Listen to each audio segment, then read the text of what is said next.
Voilà, donc de retour pour la troisième partie, toujours avec Demian, toujours sur l'autre terre des dieux, la Roumanie. Voilà, on a vu un peu ce qu'il y avait dans le film. Maintenant, on va passer aux questions du public, parce que les métanautes sont pas mal de questions. Déjà, on me dit, Demian, bonsoir, Louana viendrait des étoiles, pourquoi ne pas dire plutôt qu'elle viendrait du ciel? Il se pourrait qu'elle vienne d'un autre continent par les airs. Eh ben, c'est une très très bonne question. Et tu vois, à chaque fois que je donne des interviews, il y a toujours des questions pertinentes qui me donnent matière à réfléchir. Et pourquoi pas, ouais, c'est possible que cette divinité qui soit venue soi-disant des étoiles.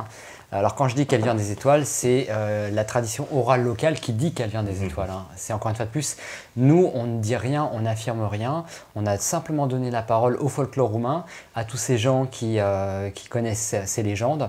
On n'a fait que rapporter finalement leurs propos. Maintenant, même pour eux, il est peut-être concevable que s'il y a eu une divinité, hein, mettons, elle ait pu venir du ciel, mais peut-être d'un autre continent, c'est fort probable. C'est pas à exclure. Dans le cas où on accepte l'idée qu'il y a eu à une époque reculée... Sachant qu'en plus, il y a eu... tu fais le lien d'ailleurs dans le film avec les autres légendes, celles de Quetzalcoatl, etc., qui sont un peu équivalentes, c'est-à-dire à chaque fois on parle d'un être qui vient du ciel et qui apporte sa connaissance, voilà. qui apporte sa connaissance et qui, si je puis dire, aide les hommes dans leur développement, l'éduque, si je puis dire aussi. Donc voilà, c'est pas, on peut pas écarter aussi cette... Alors lié, évidemment avec on va dire la légende de Enki, de Anu, Enlil, qui se baladait sur son vaisseau et qui allait apporter la civilisation aux hommes, c'est ça? Voilà, parce qu'on parle aussi dans la région de Louana, donc qui est la région de Alonis-Nuku. On parle donc de d'une guerre des dieux, d'une guerre entre ceux qui voulaient, on va dire, détruire l'homme et ceux qui voulaient le protéger. Et on revient en fait dans ce mythe qui est dans le Mahabharata, de cette guerre des dieux justement, et on le retrouve aussi en Roumanie. Alors c'est ça qui est intéressant. Oui, ça c'est des connexions qu'on n'imagine pas. Ouais. Alors on me dit, alors bonsoir, on va pas tourner autour du pot. Est-ce que Monsieur Day croit-il en l'existence des extraterrestres? Ouais, moi j'y crois personnellement. Ouais. Après, pareil, je reprends le truc à l'envers comme la question précédente. Quand on parle d'extraterrestres, on ramène en fait extraterrestres en fait, au phénomène OVNI, je pense que c'est ça aussi. Mais la question c'est ce qu'on appelle extraterrestre. Pourquoi est-ce que ça viendrait... Extraterrestre finalement c'est quoi? C'est un être qui n'est pas humain, c'est un non-humain. Qui n'est non terrestre. Non terrestre, mais pourquoi pas intraterrestre aussi? Tu vois, genre ça pourrait être intraterrestre, comme ça pourrait être extraterrestre, mais on n'a pas non plus la réponse. Et c'est pour ça qu'en fait, on va dire le credo du film, c'est et si nous n'étions pas seuls dans l'univers, si nous n'étions pas seuls dans l'univers, les réponses ne sont peut-être pas au-dessus de nos têtes, mais sous nos pieds aussi. Tu vois? Peut-être qu'avant d'aller chercher des réponses, on va dire, loin dans l'univers, peut-être qu'on devrait essayer de creuser un peu plus profondément pour voir s'il n'y a pas des restes justement d'anciennes civilisations qui pourraient nous donner plus d'informations sur finalement qui nous sommes, d'où nous venons. Alors on me dit, est-il vrai que Jacques Grimaud a tenté de te demander de tourner son film suite au clash avec Pouillard? Ça c'est un peu question, voici. Est-ce qu'on en parle ou pas? Non, moi je n'étais pas obligé. Moi personnellement, si c'est pour rentrer après dans un clash encore, c'est pas la peine. Mais, on ne va pas tomber dans un clash, mais j'ai profité justement de cette interview pour mettre quelques points au clair. D'accord. Suite au clash entre Patrice Pouillard et Jacques Grimaud, les choses sont simples. Moi, j'ai été démarché par le producteur de Patrice Pouillard et Jacques Grimaud, qui s'intéressait à mon travail et qui savait que j'avais besoin d'un coup de main. Donc il est venu m'aider à coproduire le film dans la post-production. Sans lui, on n'aurait pas eu le résultat qu'on a là aujourd'hui à l'écran. Il m'a permis de rémunérer mes collaborateurs qui au début étaient bénévoles, mais finalement ça a été très bien parce que ça leur a permis de pouvoir me suivre jusqu'au bout de l'aventure. Ça représente quand même énormément de travail. En avril ou mai, j'ai été convoqué à un rendez-vous avec Jacques Grimaud et Adrien Moisson. Et à ce moment-là, il n'y avait pas encore eu le clash entre Patrice Pouillard et Jacques Grimaud, puisque le clash a eu lieu en septembre, hein, si je ne me trompe pas. Et Jacques Grimaud m'a dit clairement, je veux que ce soit toi qui fasse et réalise mes prochains films sur la révélation des pyramides. Il m'a posé ça, le truc comme ça, de but en blanc sur la table. et j'étais scotché. J'étais scotché parce que je ne comprenais pas pourquoi il avait cette démarche de me demander de réaliser son film alors que je ne suis pas officiellement réalisateur, je n'ai pas le savoir-faire et la connaissance de Patrice Pouillard, son ancien associé, et surtout qu'à ce moment-là, je n'avais pas sorti mon film, puisque le film est sorti il y a seulement 2 semaines, et je lui ai dit, oh là, est-ce qu'avant, on ne devrait pas, attends de voir le film, voir déjà si ça rentre dans ce que tu veux, dans ce que tu attends d'un film, parce que tu vas peut-être un peu vite. Et surtout, j'ai été choqué par cette démarche parce qu'il n'a pas été tendre vis-à-vis de Patrice Pouillard. Et j'ai trouvé ça un peu dur vis-à-vis de Patrice Pouillard parce qu'il était en train carrément de le descendre devant moi. Il était en train de me dire que Patrice Pouillard, de toute façon, ne connaissait rien, que c'est lui qui lui avait tout appris, et qu'avant qu'il aille, on va dire, l'éduquer, lui enseigner certaines choses, Patrice Pouillard était un pauvre réalisateur en train de faire des pubs pour Coca-Cola ou McDonald's ou je ne sais pas quoi, et que c'est grâce à son enseignement à lui que Patrice Pouillard a pu faire La Révélation des Pyramides. Alors bien sûr, un film comme La Révélation des Pyramides, c'est avant tout un sujet intéressant, donc un auteur, Jacques Grimaud, et un super réalisateur, Patrice Pouillard, et que c'est l'alchimie parfaite et qui a créé ce film qui est juste, on va dire, extraordinaire, qui a eu énormément de succès, je veux dire, auprès des gens. Et j'ai trouvé ça pas cool du tout, en fait, de descendre Patrice Pouillard devant moi, alors qu'ils étaient justement en accord, en business, si je puis dire. Tu vois, il était en train de le poignarder dans le dos devant moi et j'étais hyper mal, j'étais gêné de sa démarche et je lui ai dit, écoute, on en reparlera et je suis resté vraiment pantois parce que je me suis dit, mais comment je pourrais accorder ma confiance à un mec qui est en train de descendre son collaborateur en le traitant finalement d'incompétent et de gros con, alors qu'il est en train de travailler avec lui? Quelle image il donne, quel respect il a pour ce mec alors que le gars lui a pondu quand même un super film? Et je me suis dit, mais je pourrais pas, moi, m'associer avec quelqu'un qui peut-être dans 1 an ou 2 ans dirait la même chose sur moi, tu vois. Donc ça m'a vraiment refroidi. Donc voilà, maintenant je ne vais pas aller plus loin dans la polémique. Monsieur Grimaud n'apprécie pas du tout ce que je fais et il est assez véhément et virulent vis-à-vis de ma démarche sur ce film. Ah oui, sur celui-là, là, sur le... sur tout en fait, hein, sur moi, etc. À partir du moment où je lui ai dit non, il l'a très mal pris et je pense que suite au clash, il n'a pas du tout en fait accepté que moi je continue cette association avec... Adrien Moisson. Et or, ce qu'il faut savoir, c'est que cette association s'est faite bien avant le clash. C'est pas parce que Jacques Grimaud, Patrice Pouillard et Adrien Moisson ne se sont pas entendus que moi j'allais rompre le contrat que j'avais avec Adrien Moisson sur l'autre terre des dieux. Tu vois. Donc moi après, ça me regarde pas ce qui se passe entre eux. Il y a peut-être des torts des deux côtés, je sais pas. C'est vraiment pas mes histoires.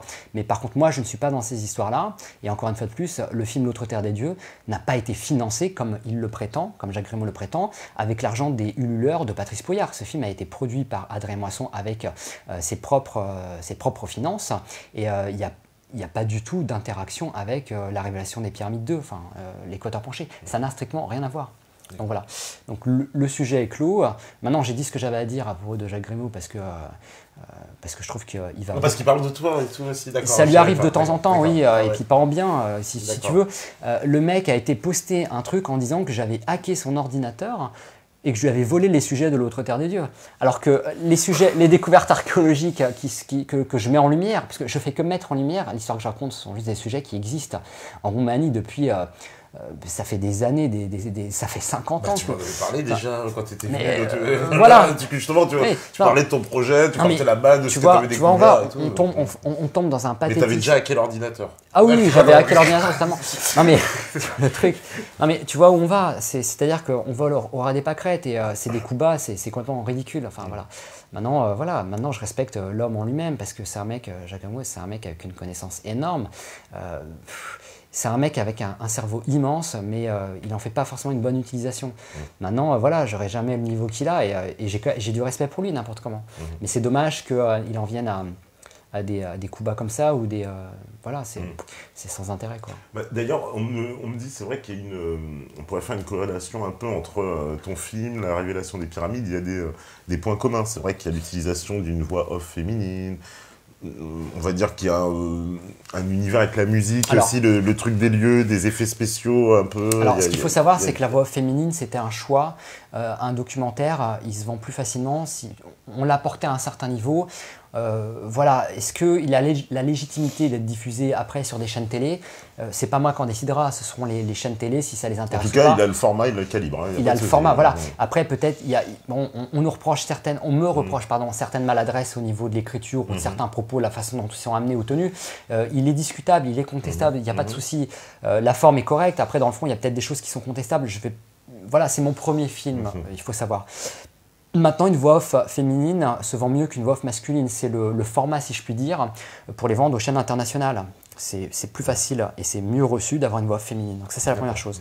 La deuxième chose, c'est que tous les collaborateurs qui travaillent sur ce film sont des passionnés de la révélation des pyramides. Donc ils sont eux-mêmes, on va dire, imprégnés de ça. Donc quelque part, on n'a pas cherché à faire comme la révélation des pyramides, puisque, encore une fois de plus, la révélation des pyramides, le film en lui-même est là pour démontrer des choses avec des faits. Ce ne sont pas que des hypothèses. Et nous, on n'est pas du tout dans la démonstration. On est là pour raconter une histoire. En fait, l'autre terre des dieux, il faut vraiment le prendre comme un conte, comme un voyage dans le mystère, au niveau de la, dans les légendes je dirais roumaines. pas dans le fond, mais dans la forme, justement. Il y a quand même un point commun. Il y a des points communs. Même il y a une dédicace claire à un moment quand il y a le passage sur les pierres et dire oui, on a déjà vu ça dans les constructions, c'est vers la fin. Et puis, il y a la musique carrément de la révélation des pyramides, si je me trompe. C'est la même musique. C'est pas la même. C'est pas la même, Non, elle ressemble. Elle ressemble. Et puis on voit les murs, et puis bon, moi je viens du rap, moi j'appelle ça une dédicace, c'est-à-dire un petit clin d'œil, quoi. Je me trompe. Alors, c'est un petit clin d'œil, mais je pense que c'est plus l'inconscient qui a parlé, du coup. Parce qu'encore une fois de plus, ce film, c'est une source d'inspiration. Mais la musique, t'es sûr que c'est pas la même? Non, c'est pas la même. J'ai l'impression que c'est vraiment la même. Bon, je vous laisserai juger. Alors, parce que moi, j'ai vu. Pour moi, quand la musique elle arrive, c'est la même musique. Les musiques, c'est simple. En fait, les musiques, à partir du moment où on a le producteur qui nous a rejoints, on avait un peu plus de moyens financiers. Et à ce moment-là, on a voulu. Alors, on a Michel Ouiklas, que je salue au passage, qui a fait un travail formidable sur les musiques, ainsi que Fanny. C'est eux qui ont créé les musiques qu'on entend? En fait, on va dire qu'il y a beaucoup de monde qui a mis ses mains dans les musiques, mais on n'a pas eu une seule personne pour toutes les musiques. On a Jean-Baptiste Sabiani qui a travaillé sur la révélation des pyramides, qui nous a fait quelques musiques pour le film, mais pas en l'occurrence celle dont tu parles. Ah d'accord, non. C'est bon. Jean-Baptiste Sabiani a travaillé sur la musique d'introduction, c'est-à-dire celle où on dit la Roumanie, que c'est bon de ce pays, etc. Mais le générique d'entrée, c'est une autre musique qu'on a acheté. C'est-à-dire que pour le film, on a acheté beaucoup de musique parce qu'on avait énormément d'habillage et d'ambiance sonore qu'on ne pouvait pas avoir dans le laps de temps qu'on avait. On n'avait pas le budget. Donc il y a beaucoup de musiques qui ont été achetées. D'accord.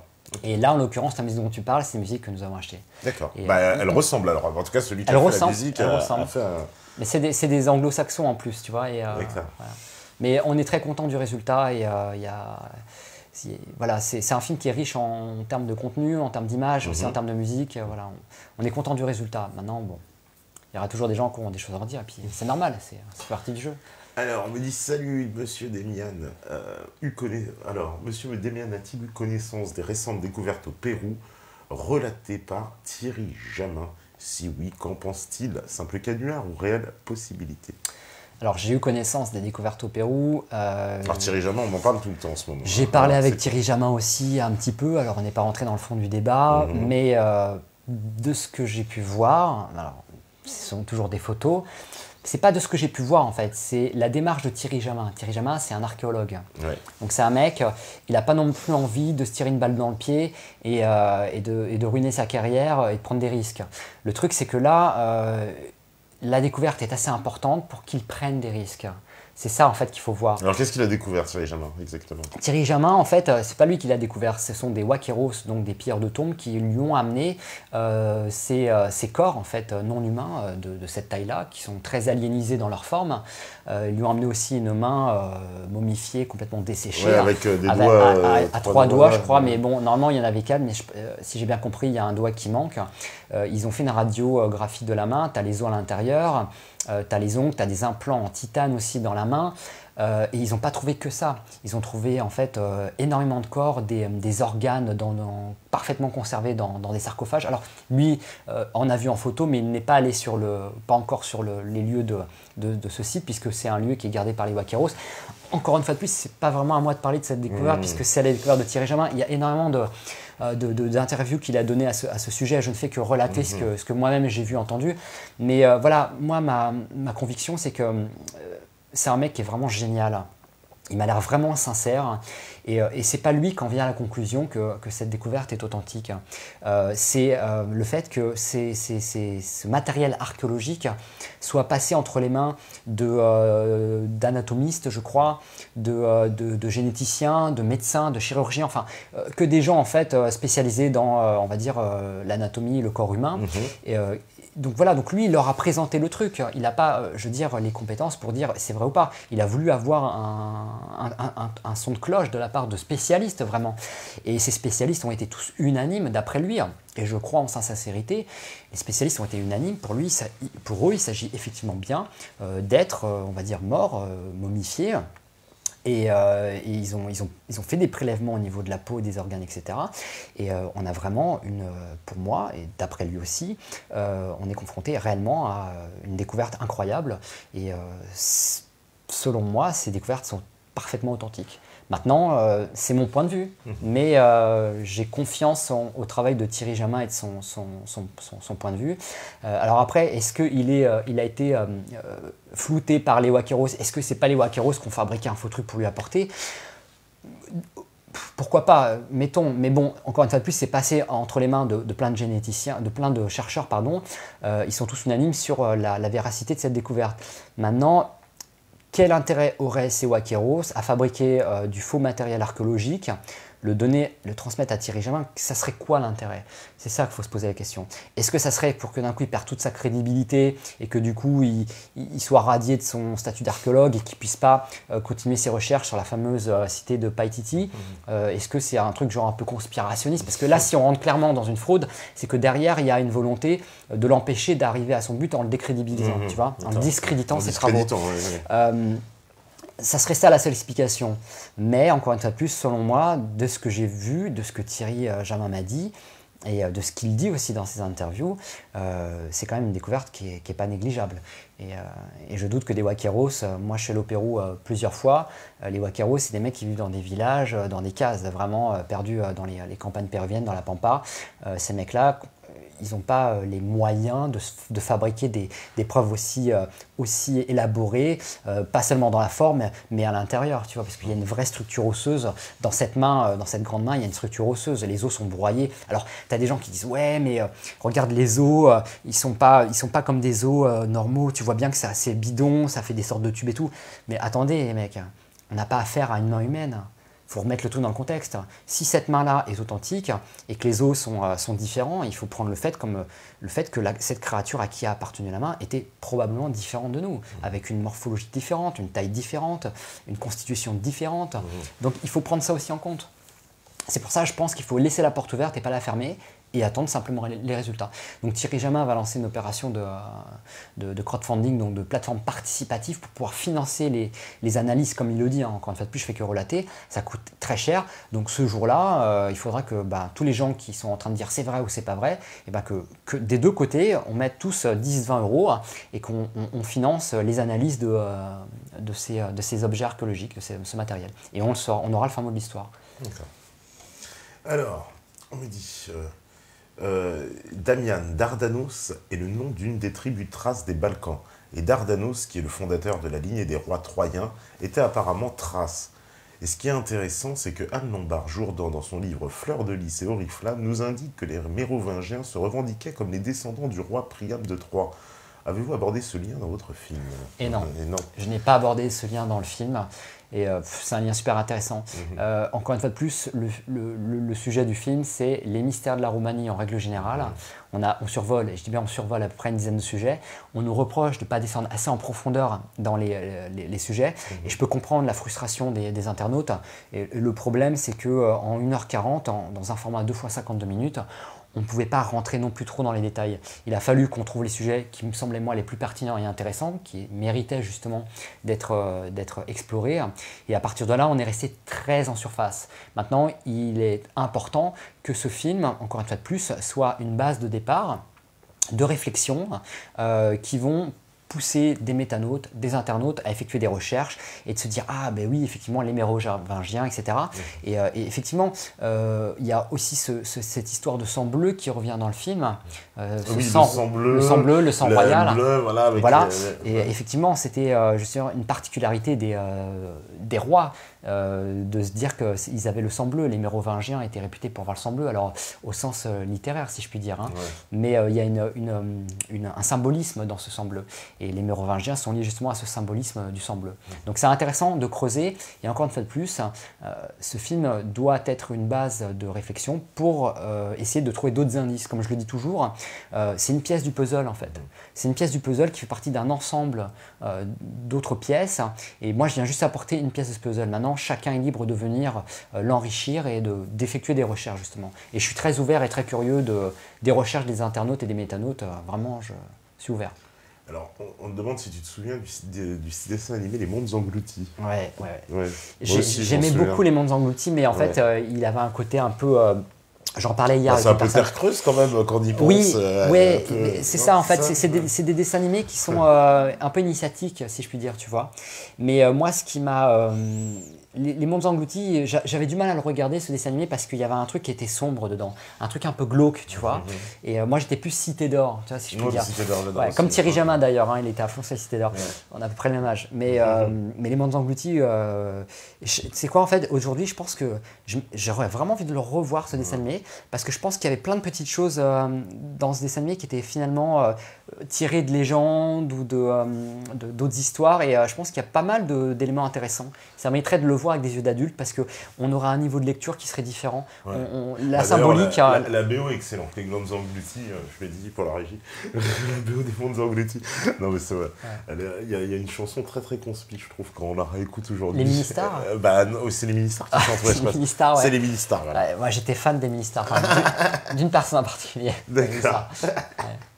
Alors on me dit... des nouvelles du Népal, des Yétis et des tigres célestes? Non, alors figurez-vous qu'en fait, je voulais y retourner cette année 2007 après le film. Je me suis dit, je voudrais retourner au Népal. Et j'avais même eu l'idée de prendre ma caméra et d'aller cette fois interviewer les locaux justement dans ces montagnes éloignées pour recueillir directement le folklore, finalement, les mythes de leur histoire. Et j'ai d'autres projets finalement que le Népal. Voilà, le Népal, j'y suis déjà allé, je sais que j'y retournerai, mais voilà, j'ai plein de destinations en tête pour cette nouvelle année. Je vais revenir à la caméra aventure GoPro. Là, tu vas refaire des vidéos un peu reparti, aussi. Ouais, Voilà, alors j'étais sur l'Iran ou le Liban, et puis là d'un coup, je suis tombé amoureux des mystères de la Russie. Il y a des trucs en Russie incroyables à voir dans les montagnes de l'Oural. Et du coup, je crois vraiment que là, je suis à 90% sur la Russie. Ouais. Alors, on me dit, Demian pense-t-il que le continent mystérieux qu'il évoque serait l'Antarctique? Plusieurs personnes pensent qu'une civilisation se serait construite à cet endroit à une époque plus clémente dans cette région du monde, voir la carte de Piri Reis. Alors, voir aussi les 20 premières minutes du film, puisque justement on aborde cet aspect dans les 20 premières minutes, on ouvre finalement à la fin le sujet là-dessus. On en a parlé tout à l'heure, de cette hyperborée. Les légendes grecques, enfin les textes grecs, pas les légendes, les textes des philosophes grecs disent qu'en fait la Dacie avait été rebaptisée Nouvelle Borée. C'était la nouvelle capitale des Hyperboréens. Quand il serait descendu, il se serait établi en Dacie un temps, et ça serait devenu la capitale des Hyperboréens. Donc ça serait devenu l'Hyperborée, la nouvelle Hyperborée. Et je sais plus c'était quoi ta question, du coup. Voilà, est-ce que... oui, voilà. Donc je suis persuadé, enfin moi c'est mon point de vue personnel, je veux convaincre personne, mais moi mon point de vue c'est que je suis sûr que ces terres, elles existent encore, elles sont sous les glaces, j'en suis persuadé. Et je suis persuadé que si on creusait ces glaces, si on arrivait à descendre là-dedans, à déblayer, à pénétrer les profondeurs 20 mètres en dessous, je suis sûr qu'on retrouverait des vestiges, des pyramides, des temples et des choses vraiment même très proches de ce qu'on a en Égypte ou même en Amérique du Sud. Mais c'est mon point de vue. Alors, on me dit, est-ce que le film L'autre terre des dieux donne-t-il des réponses, ou alors est-il tourné à la façon du documentaire Révélation des pyramides qui répond à des questions par des questions? Il n'est pas tourné comme la Révélation des pyramides, encore une fois de plus, on ne démontre rien. C'est imaginer en fait que j'ai une lumière et que j'éclaire une zone d'ombre et que là je montre une image. Je suis là pour montrer l'image, pas pour l'analyser et pas pour dire, en fait, en prouver, on va dire, parce qu'il y a plusieurs façons de voir une image. Il y a des gens qui attendent des réponses, mais les gens n'attendent pas tous les mêmes réponses. Donc, en fait, je pense que ce film peut être un élément de réponse pour certains, mais pas pour tout le monde. Et puis, il n'y a pas une réponse, il y en a énormément de réponses quelque part. Donc, ce film va forcément amener d'autres questions, ça c'est obligatoire, d'autres sujets de réflexion, et peut-être va amener certaines réponses à certains, notamment peut-être justement cette histoire de l'hyperborée, des tablettes de Sinaïa, peut-être que ça va être un élément de réponse assez pertinent pour que des gens commencent justement à rassembler d'autres pièces de ce puzzle dont je parlais tout à l'heure. D'accord. Alors, on me dit aussi, bonsoir, plusieurs personnes mettent en avant la théorie du récentisme, s'appuyant notamment sur une entreprise à grande échelle, le faux à l'époque de la Renaissance, dans le but de réécrire l'histoire et pour effet d'effacer une partie, un avis là-dessus. On en a parlé un peu tout à l'heure déjà. Il faut inviter Laurent Villaverde encore. Hein. Voilà, on en avait parlé déjà beaucoup avec... C'est le spécialiste du récentisme, et je le salue au passage, Laurent. Voilà. Alors, on me dit, Hérodote au sujet de Zalmoxis, un chaman thrace, qui se serait retiré dans ses appartements souterrains et prétendant avoir rencontré Hadès. Apparemment, les Thraces avaient de grands chamans, d'après les Grecs. Connaissez-vous cette légende et pouvez-vous nous en dire plus? Alors, on en a parlé tout à l'heure de Zalmoxis. Alors, il était en contact avec un chaman. Oui, avec un chaman de Thrace. Un chaman de Thrace. Alors non, c'était lui-même un chaman de Thrace. C'est ce que je comprends. Hérodote au sujet de Zalmoxis, un chaman de Thrace qui se serait retiré dans ses appartements. Alors, on en a parlé tout à l'heure. Zalmoxis était un prêtre. Ouais. Un chaman, je sais pas. Bon, chaman, c'est plus prêtre. Ouais, c'est plus le chaman, c'est plus en fait dans un prêtre non officiel, non? Non, dans le dialogue, on va dire amérindien, le chaman c'est plus en fait le médecin finalement. Tu vois, c'est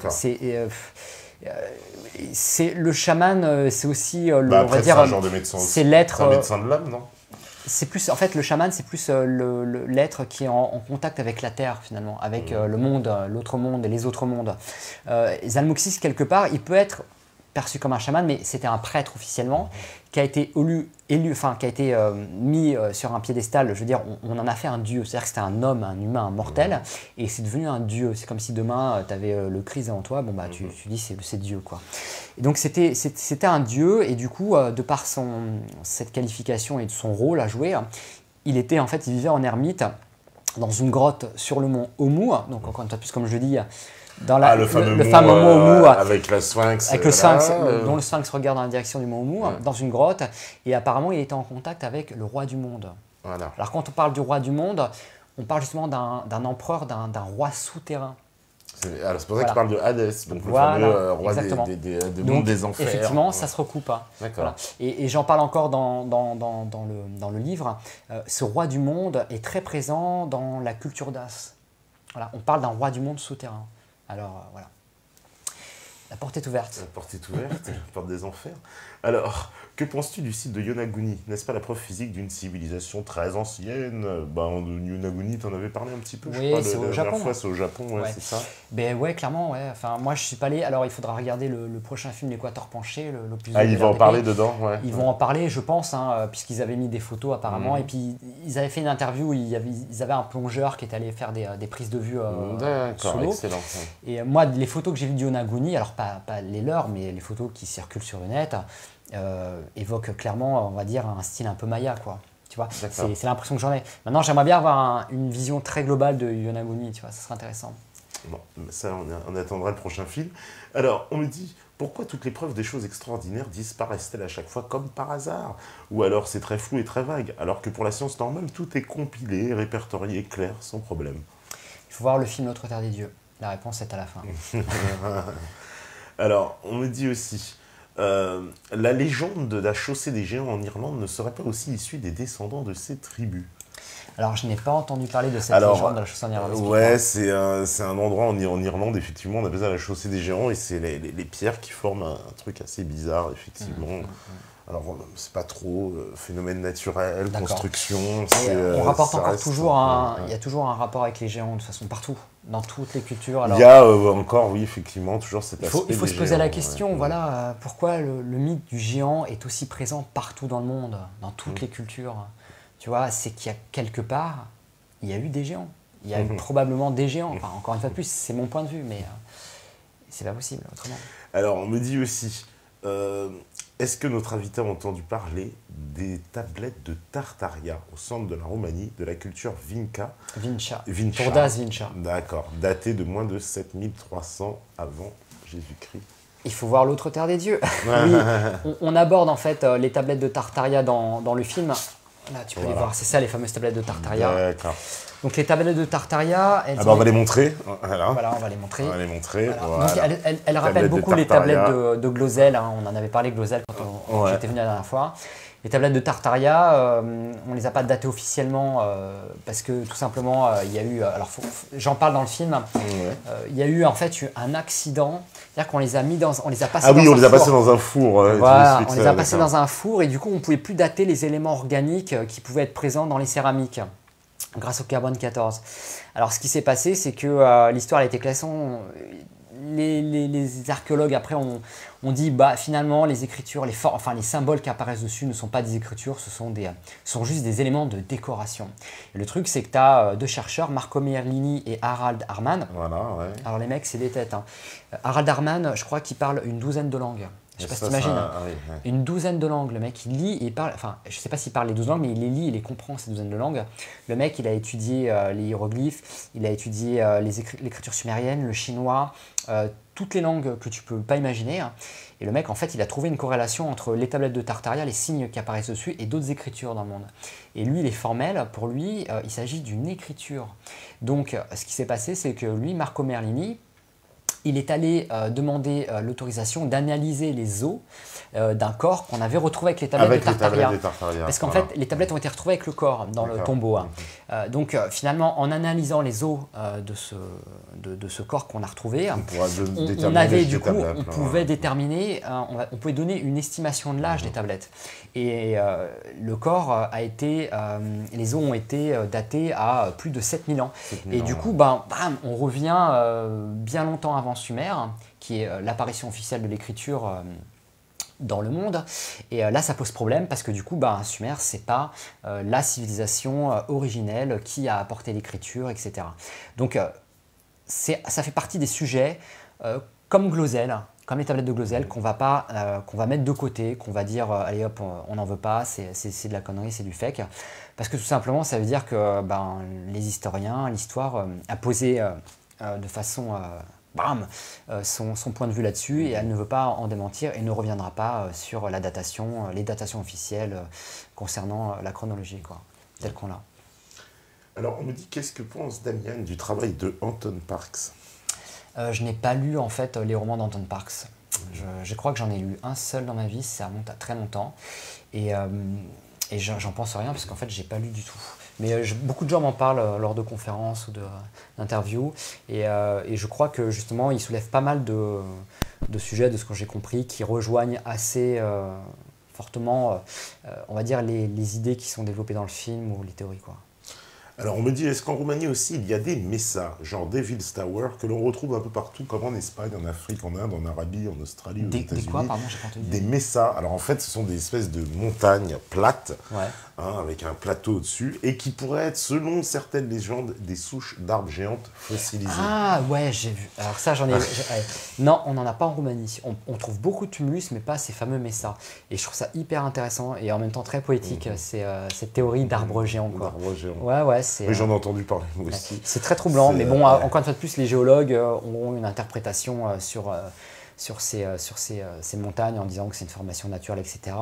Mais je pense qu'il faudrait qu'un jour quelqu'un se penche sur ce sujet et qu'on ait un vrai film là-dessus et qu'on ait des vrais géologues complètement, on va dire, neutres, pas bornés et qui abordent le sujet de façon objective. Et je suis sûr qu'on aurait des belles surprises, ouais. Alors, on me dit aussi les crânes de cristal, réalité ou œuvre du faussaire allemand. Je ne sais pas. On ne sait pas, ça c'est parce qu'il y en a qui ont été analysés comme faux, c'est ça, et puis d'autres, on ne sait pas en fait. Moi, je me suis jamais penché sur cette histoire de crâne de cristal. Ça me paraît, si tu me demandes mon avis... Il y en a à Paris en plus, au musée Branly, c'est ça, au Quai Branly, il y en a un, à Paris, il y en a un. Moi, je suis un romantique, j'y crois en fait à tout ça. J'ai envie d'y croire, donc ça me parle, mais bon... C'est beau les crânes de cristal. Alors, on me dit, concernant Zalmoxis, La légende dit que Pythagore lui inculqua les secrets de la doctrine métempsychose, passage de l'âme d'un corps à l'autre, à Zalmoxis, qui aurait été son esclave, et que ce dernier, une fois affranchi, en informa les traces. C'est la légende grecque. Qu'en est-il de la version roumaine de cette légende? Eh bien, écoute, les Roumains ne parlent pas de cette légende. Ils ne parlent pas de cette légende? Non. J'ai pas. Après, il n'est pas impossible que justement il y ait des choses là-dessus. Il y a peut-être encore des traditions orales. Il y a peut-être des légendes locales où il y a peut-être des textes officiels là-dessus. Mais je n'ai pas, du moins, eu la chance d'avoir quelqu'un qui me mette sur cette piste pour en parler. Donc il y a beaucoup de choses encore plus que j'ignore. Et même je suis même persuadé que ce que je présente dans le film, c'est peut-être, ça se trouve, les 3/5 ou les 2/3, les 2/5 de ce qu'il peut y avoir. Ouais, il y a encore tellement de choses. Je suis sûr que voilà. On me demande si tu connais Jean Simple. Jean Simple, je ne sais pas, S-E-I-M. Non, qui est-il? John Simple, je ne sais pas. John Simple, non. Sur l'Atlantide et l'Antarctique. Non, pas du tout. Ça ne dit rien, moi non plus. Alors, le langage, est-ce que tu connais le livre de Le langage de la déesse de M. Guimoutas, qui est excellent recueil de légendes orales et fouilles archéologiques en Europe? Sa théorie des invasions kourganes indo-européennes pourrait fortement intéresser Demian s'il la connaît. Est-ce que d'ailleurs tu connais, c'est un sujet que j'avais abordé ici avec Alain Benajam, les kourganes, qui étaient venus justement de Russie, ce monde de pasteurs, etc. Il y a toute une mythologie par rapport à ça, et avec la Croix du Nord, etc. Est-ce que le métanaute qui pose cette question, c'est qui? C'est Merlin. Merlin, est-ce que tu peux m'envoyer un message sur Facebook en privé à Demian et m'envoyer ça parce que ça m'intéresse vraiment, je vais chercher. Voilà, donc Merlin. Merci. À l'américain. Alors, on me dit, voilà, question. Est-ce que c'est sous Chat ou c'est Skou que les artefacts ont disparu? Alors, c'est quand qu'ils ont disparu? Alors, de quel artefact on parle? Je ne sais pas, il ne s'est pas précisé, mais non, certainement les corps, alors, parce que de toute façon, les squelettes, dit les dates, les squelettes ont été, auraient, encore une fois plus, il faut pas l'affirmer, sinon on va se faire casser du sucre sur la tête. Les squelettes auraient été effectivement déterrés durant l'époque communiste, donc sous Ceausescu et même avant Ceausescu.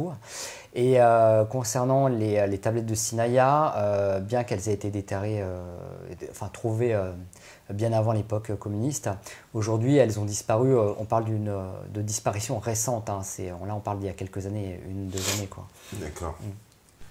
Alors, on me dit déjà comment voir le film.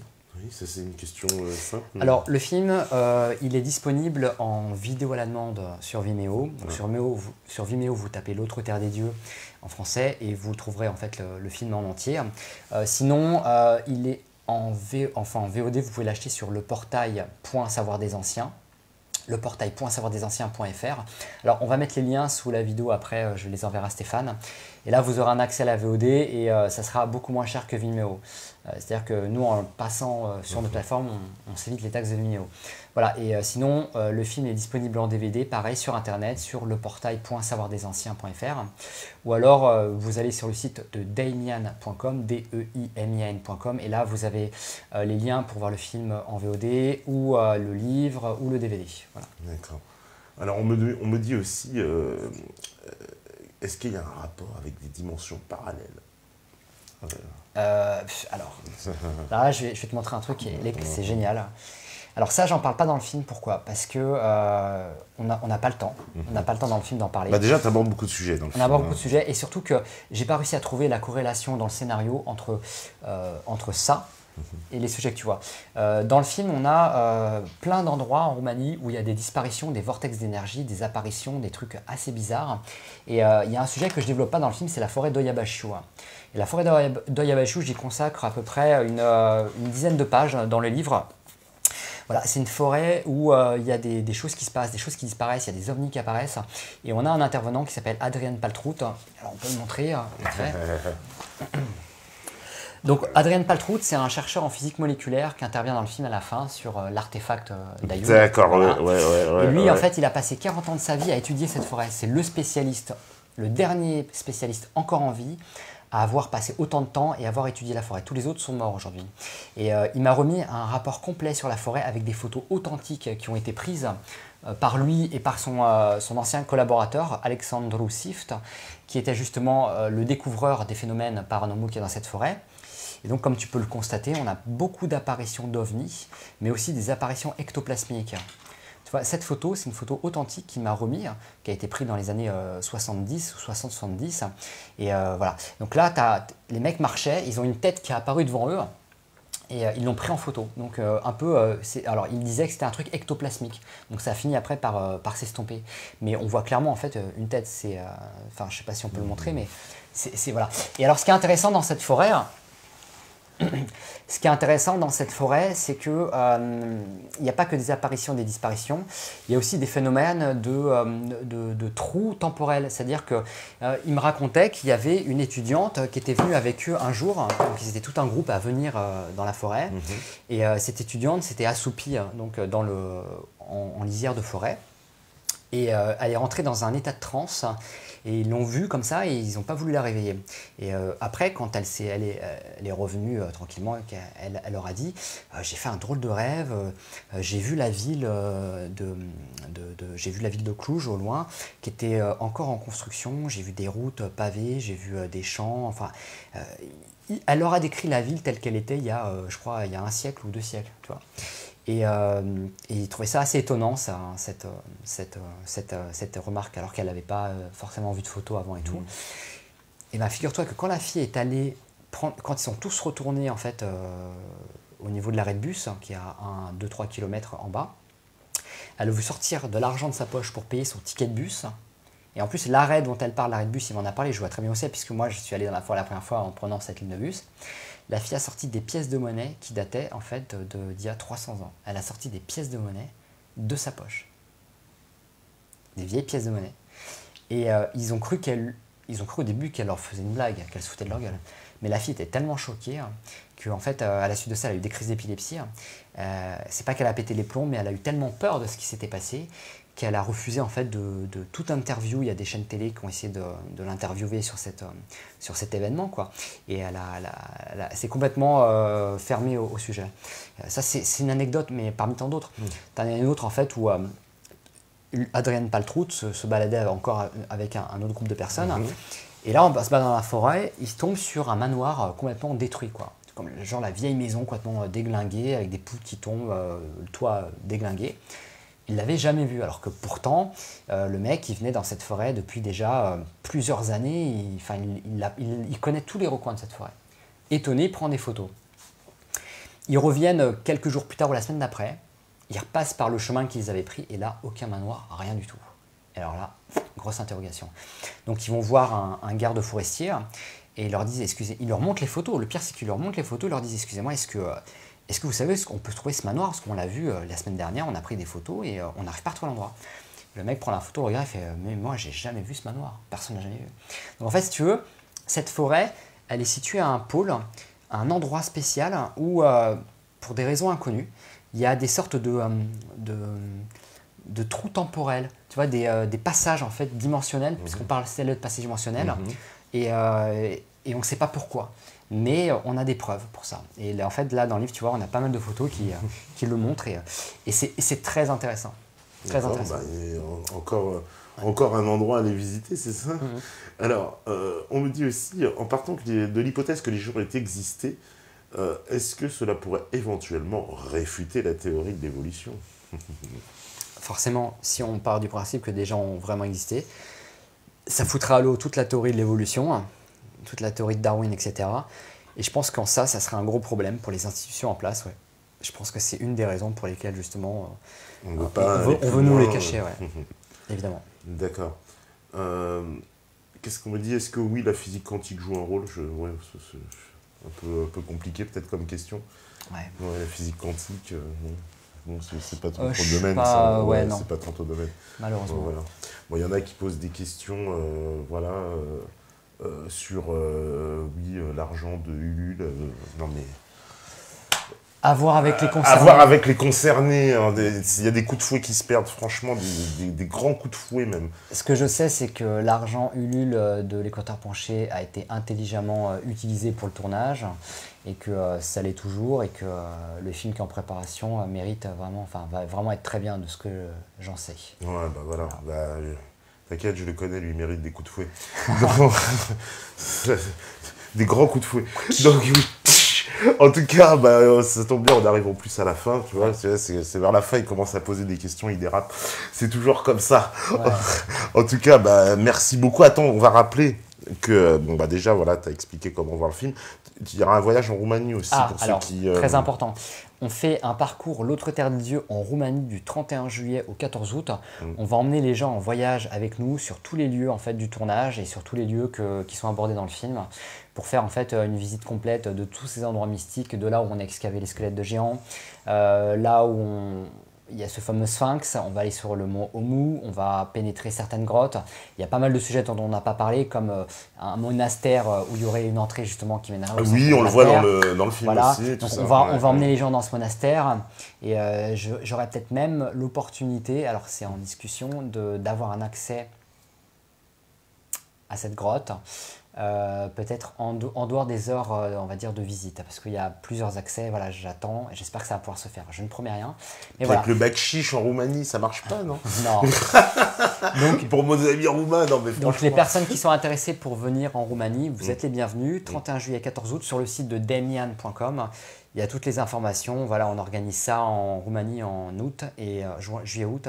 Et voilà, on fait l'Inde aussi en novembre. Et puis là, on part au Pérou en mai. Mais pour le Pérou, il reste une place. Alors s'il y en a un qui veut venir au Pérou et qui veut aller avec moi sur ses anciens sites, c'est le regagnant, quoi. C'est le regagnant. D'accord. Bon, en tout cas, merci Demian. Le livre, voilà, aussi pour ceux qui voudraient donc compléter, parce qu'il y a plus d'informations. Ouais, il y a beaucoup d'infos. Comme tu peux voir, c'est assez dense, quoi. Voilà. Le DVD et évidemment le livre, L'autre terre des dieux à découvrir. Et, à regarder et à re-regarder parce qu'encore une fois de plus c'est tellement dense. Ouais, moi j'ai des gens qui m'envoient des mails pour me dire j'ai déjà regardé 5 fois parce que les sujets sont tellement denses, il y en a tellement que en fait en le visualisant une seule fois on peut pas. Non, c'est vrai. D'ailleurs je l'ai regardé 2 fois pour préparer l'émission. Parce vrai. que sinon, oui, il y avait trop de sujets, sinon tu peux pas en une fois, c'est impossible de synthétiser. Ouais. Là, sinon, pour tout synthétiser, j'étais obligé de le regarder 2 fois moi aussi, c'est normal. En tout cas, merci beaucoup Demian. Merci à vous, merci aux métanautes. Voilà, merci à la régie, merci aux modérateurs, voilà, ils sont moins nombreux, ils étaient nombreux. Merci à toute l'équipe, merci à Yann aussi. Merci aux métanautes. Avec une dédicace spéciale pour Émilie, mais elle n'est pas là, elle n'entendra pas sa dédicace, c'est pas grave. Tant pis, on leur fera une quand elle sera connectée. Voilà, en tout cas, merci à vous, et puis on se rejoint normalement mercredi, si tout va bien. Et puis forcément, si vous écoutez ce message, forcément, c'est que vous êtes la résistance. Voilà, ciao.